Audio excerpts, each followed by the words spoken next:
Good evening. आज हम बुद्धि के सिद्धांत के बारे में चर्चा करेंगे। कल की क्लास में हमने 3 सिद्धांतों के बारे में पढ़ा था, एक कारक सिद्धांत, द्विकारक सिद्धांत और त्रिकारक सिद्धांत। अब हम आगे के सिद्धांत के बारे में बात करते हैं। तो देखिए, सबसे पहले आज हम पढ़ेंगे समूह कारक सिद्धांत। ये जो सिद्धांत है समूह कारक, ये सिद्धांत दिया था थर्स्टन ने 1938 में। इनकी एक पुस्तक थी प्राथमिक मानसिक योग्यता। इस किताब के अंदर उन्होंने 13 खंड बताए हैं बुद्धि के। इन्हीं किताब और ये जो 13 खंड इन्होंने बताए हैं, इन्हीं वजह से इसके 2 नाम और है। इस सिद्धांत के 2 नाम और बोले जाते हैं, जिसमें पहला है PMA थ्योरी, यानी प्राइमरी मेंटल एबिलिटी थ्योरी, प्राथमिक मानसिक योग्यता सिद्धांत भी इस सिद्धांत को हम कहते हैं। और दूसरा इसे बहुखंड सिद्धांत भी कहा जाता है, क्योंकि इस किताब के अंदर उन्होंने 13 खंडों का वर्णन किया है, इसीलिए इसे हम क्या कहते हैं, बहुखंड सिद्धांत। अब देखिए ये सिद्धांत क्या है, थर्स्टन ने सिद्धांत के अंदर बुद्धि के बारे में क्या बताया है, इसके बारे में बात करते हैं। हमने स्पीयरमैन के सिद्धांत में पढ़े थे कि 2 कारक होते हैं, सामान्य कारक और विशिष्ट कारक। जी जो होते हैं उन्हें हम कहते हैं जनरल फैक्टर, और जो एस है उसको हम क्या कहते हैं, स्पेशल फैक्टर। तो ये जो जनरल फैक्टर है, आपको याद होगा, ये जन्मजात आपके जो फैक्टर्स थे वो है, और एस फैक्टर में क्या आएंगे, जो आपके वातावरण से अर्जित फैक्टर है। तो ये सामान्य कारक और ये विशिष्ट कारक। तो जो थर्स्टन थे उन्होंने इन दोनों कारकों में से जो जी कारक थे यानी जन्मजात कारक थे उनका तो समर्थन किया है, और एस कारक की उन्होंने क्या की है, आलोचना की है कि ये कारक नहीं होते हैं बुद्धि में। बुद्धि में केवल क्या होते हैं, जी कारक होते हैं। अब देखिए उन्होंने जी को जन्मजात प्राथमिक 7 योग्यताओं का समूह माना है। मतलब जो जी कारक है वो 7 कारक बताए हैं जो कि व्यक्ति में प्राथमिक मानसिक योग्यता होती है जन्मजात। तो देखिए वो 7 कौन से जी कारक है जिनको थर्स्टन ने माना है कि इनका समूह है, क्या है, बुद्धि है। तो आइए हम सिद्धांत को समझते हैं इस डायग्राम के द्वारा। देखिए इसके अनुसार बुद्धि जो है वो अनेक तत्वों से मिलकर बनी है, और उनके अंदर जितनी भी हमारी मानसिक योग्यताएं होती हैं उनके समूह होते हैं। देखिए जिनमें से उन्होंने 7 जो प्रमुख योग्यताएं बताई है उनके बारे में पहले हम बात करते हैं कि इसमें 7 कौन सी योग्यताएं हैं। तो देखिए पहली योग्यता है शाब्दिक अर्थ योग्यता। इस योग्यता का अर्थ होता है जब व्यक्ति शब्दों के अर्थ, शब्दों को समझ सकता है, उसके अंदर ये जो योग्यता होती है वह उसकी शाब्दिक अर्थ योग्यता होती है। दूसरी है वाक् प्रवाह योग्यता, यानी व्यक्ति जो शब्दों का प्रयोग करता है वो किस लय में करता है, किस प्रवाह में करता है। देखिए एक बालक होता है जो एक अध्याय को धीरे धीरे एक एक शब्दों को बोलकर पढ़ता है, और एक बालक जो होता है वो एक फ्लुएंसी में पढ़ता है। तो यहाँ पे बात हो रही है फ्लुएंसी की। तो वाक् प्रवाह योग्यता क्या होती है, जो आप शब्दों का एक लय से प्रयोग करते हैं वो होती है वाक् प्रवाह योग्यता। तीसरी योग्यता देखिए संख्यात्मक अंक योग्यता, यानी इसमें आपके जो अंक होते हैं, जो संख्याएं होती हैं, उनको जो पहचानने की योग्यता होती है वो होती है अंक योग्यता। चौथी योग्यता देखिए स्मरण योग्यता। स्मरण योग्यता यानी व्यक्ति में याद करने की जो क्षमता होती है वह होती है उसकी स्मरण योग्यता। हर व्यक्ति में अलग अलग क्षमताएं होती है याद करने की, कोई व्यक्ति जल्दी करता है, कोई व्यक्ति कम करता है। तो इस प्रकार व्यक्ति के अंदर स्मरण योग्यता होती है। तर्क योग्यता, व्यक्ति जो दूसरे व्यक्ति के साथ में तर्क करता है, यह योग्यता भी उसके अंदर विद्यमान होती है। प्रत्यक्षात्मक गति योग्यता, प्रत्यात्मक जो गति योग्यता है, इसके अंदर व्यक्ति वातावरण के सामने और व्यक्ति के साथ जब भी कोई प्रत्यक्ष रूप से कोई समस्या आती है तो उसका वो समाधान कैसे करता है, प्रत्यक्ष रूप से उसकी क्या गति रहती है उस चीजों को करने में, उसको क्या कहते हैं, प्रत्यक्षात्मक गति योग्यता। अगली देखिए स्थानगत या देशिक योग्यता। ये जो योग्यता है इसका जो संबंध है वो कल्पना से है। व्यक्ति के अंदर जो कल्पना करने की शक्ति होती है, मानसिक क्रियाओं के जो प्रतिबिंब बनाने की क्षमता होती है, दिशाओं संबंधी जो क्षमताएं होती है, वो सभी किसके अंदर आती है, स्थानगत देशिक योग्यता के अंदर।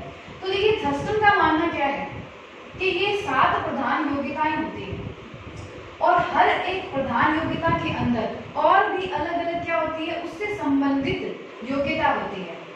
उससे संबंधित योग्यताओं का एक समूह बन जाता है।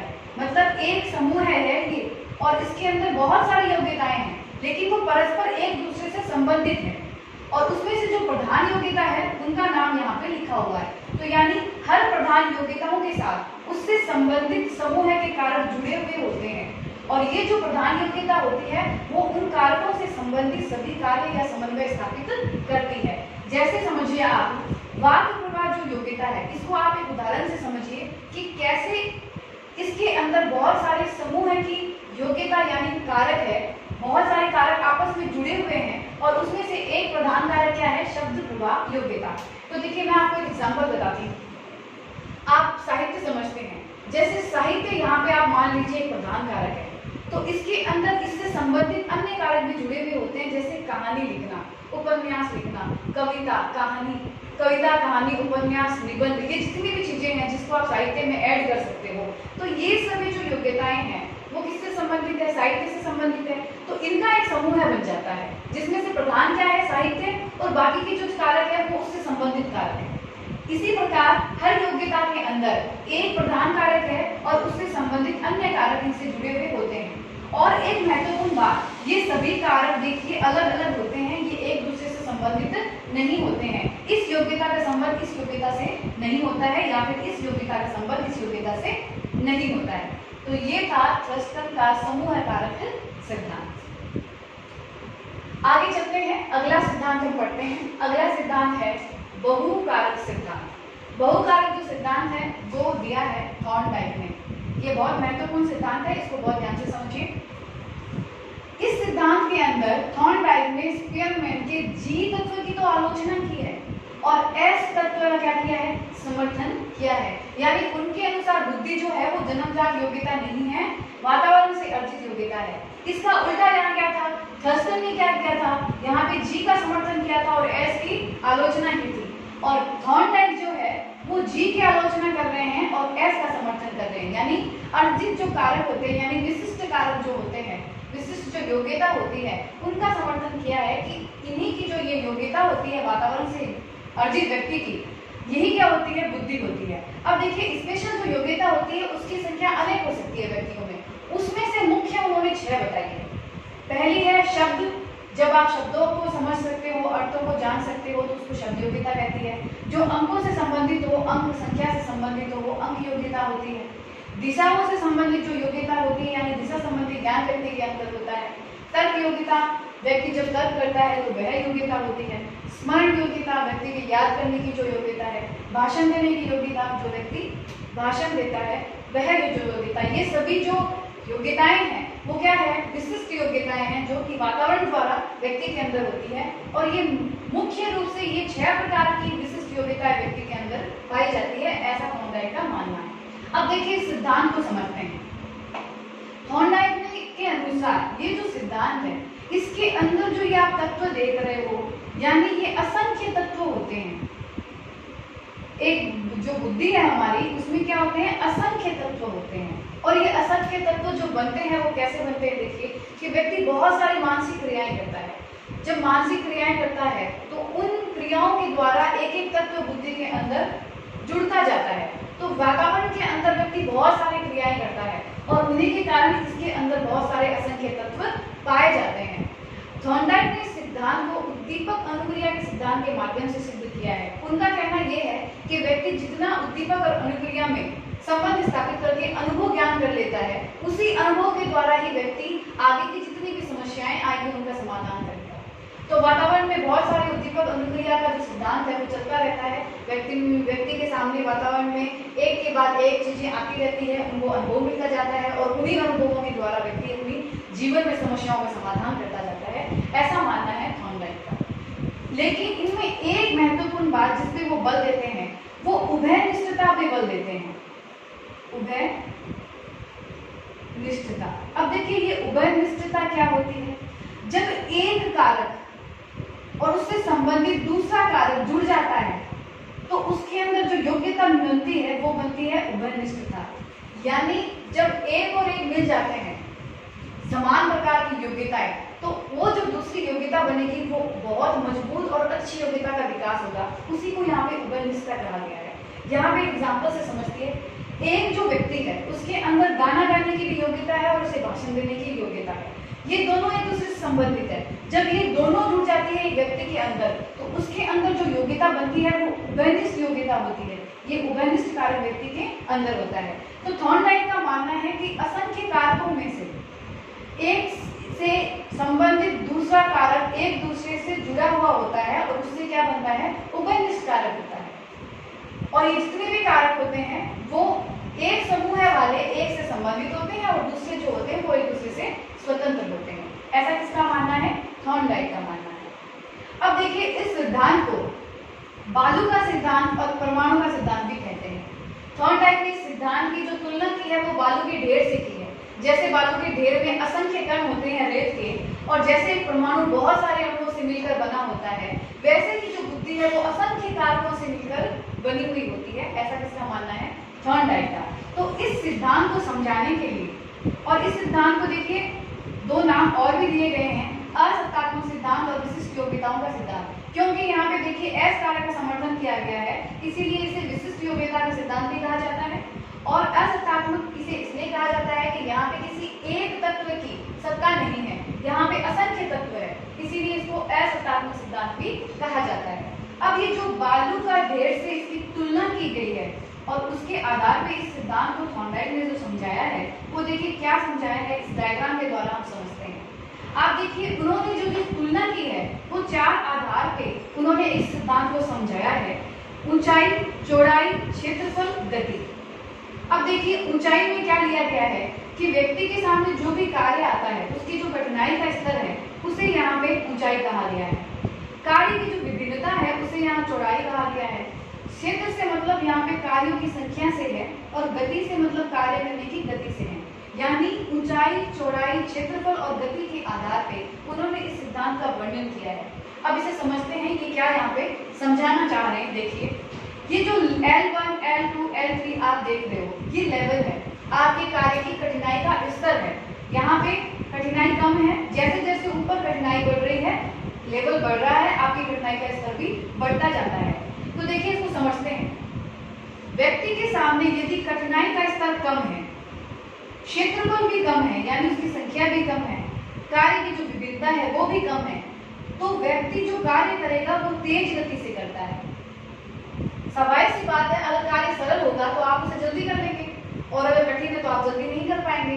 आपके सामने बहुत सारे प्रश्न ऐसे होते हैं जो आप सॉल्व नहीं कर पाते हैं गणित में, तो जो सरल प्रश्न आते हैं उनको तो आप बहुत जल्दी कर लेते हो, और अगर प्रश्न कठिन है तो आप उसको जल्दी से सॉल्व नहीं कर पाते हैं। यही बात यहाँ समझाई गई है कि कठिनाई का स्तर यदि ज्यादा है, क्षेत्रफल भी ज्यादा है और चौड़ाई भी ज्यादा है, तो व्यक्ति का जो गति होगी कार्य करने की वो क्या होगी, वो कम होगी। और थॉर्नडाइक का ऐसा मानना है कि व्यक्ति जीवन में जितनी कठिनाई के स्तर को प्राप्त कर लेता है या सॉल्व कर देता है तो उस व्यक्ति की बुद्धि उतनी ही विकसित होती है। यानी आप जितने कठिन कार्य करोगे आपकी बुद्धि उतनी ही विकसित होगी। ऐसा किसका मानना है, थॉर्नडाइक का।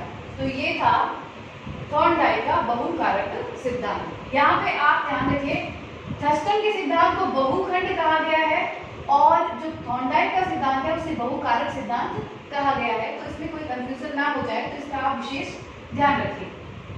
आगे चलते हैं अगले सिद्धांत की ओर, शक्ति संकाय मनोविज्ञान सिद्धांत। यह जो सिद्धांत है यह सिद्धांत दिया है रीड ने।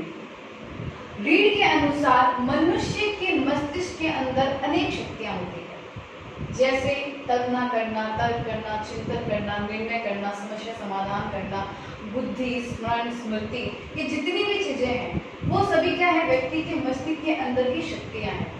और उन्होंने मस्तिष्क के अंदर की कुल 30 शक्तियां बताई है कि एक व्यक्ति के मस्तिष्क के अंदर कितनी शक्तियां होती है, 30 शक्तियां होती है, और बुद्धि उसी में से एक शक्ति है व्यक्ति। ये किसका मानना है, रीड का। और ये कौन सा सिद्धांत है, शक्ति या संकाय मनोविज्ञान सिद्धांत। अगला सिद्धांत देखिए, प्रतिमान प्रतिदर्श सिद्धांत। ये जो सिद्धांत है ये सिद्धांत दिया है थॉमसन ने।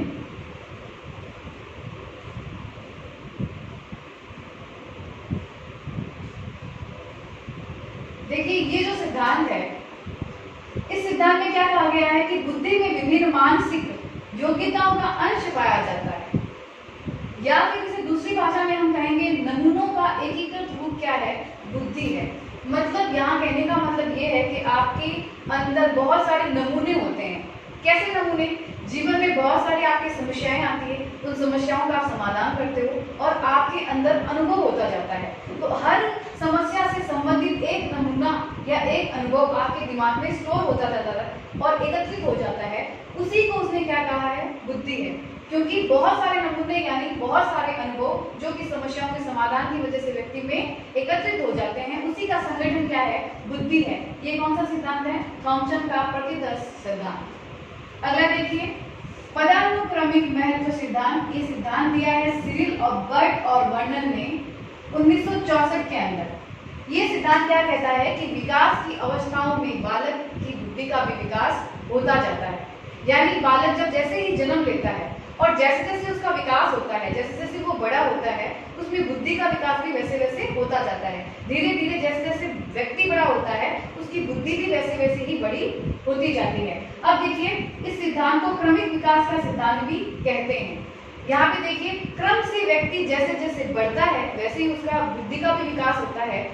और देखिए, व्यक्ति में पहले सबसे ऊपर जो होगी योग्यता का विकास, वो होगी जी फैक्टर, यानी सामान्य योग्यता का विकास सबसे ऊपर होगा, सबसे पहले होगा। और एस यानी जो विशिष्ट योग्यता है उसका जो विकास है वो सबसे नीचे होगा और सबसे बाद में होगा। ऐसा इस सिद्धांत का मानना है। यानी एक बालक के अंदर पहले विशिष्ट कारक आएंगे और उसके बाद में सामान्य कारक। आगे चलते हैं, अगला सिद्धांत मात्रात्मक सिद्धांत। ये सिद्धांत दिया है थॉर्नडाइक ने। ये सिद्धांत क्या कहता है कि स्नायु तंतुओं की मात्रा पर निर्भर करती है हमारी बुद्धि। हमारे मस्तिष्क के अंदर का जो स्नायु तंत्र है, हमारी बुद्धि उसी के ऊपर निर्भर करती है, ऐसा मानना है थॉर्नडाइक का। क्योंकि देखिए, व्यक्ति जितनी भी मानसिक क्रियाएं करता है उसका आधार क्या है? उसका आधार स्नायु तंत्र है। तो स्नायु तंत्र जिसका जितना अच्छा होगा उस व्यक्ति की बुद्धि उतनी अच्छी होगी। अंतिम सिद्धांत देखिए, बुद्धि का आश्चर्यजनक सिद्धांत। ये सिद्धांत दिया है ब्लूम ने। अब देखिए, इस नाम को पढ़िए आप, आश्चर्यजनक सिद्धांत। ऐसा इसे इसलिए कहते हैं कि ब्लूम के अनुसार बुद्धि नाम की कोई चीज होती ही नहीं है। उन्होंने समूह, ये जो समय कारक होता है उसको ज्यादा महत्व दिया है। उनके अनुसार बुद्धि जैसी कोई चीज होती ही नहीं है, इसीलिए इस सिद्धांत को बुद्धि का आश्चर्यजनक सिद्धांत माना गया है। आगे के सिद्धांत हम अगली क्लास में पढ़ेंगे। एक बार आप इस सिद्धांत के स्क्रीनशॉट ले लीजिए।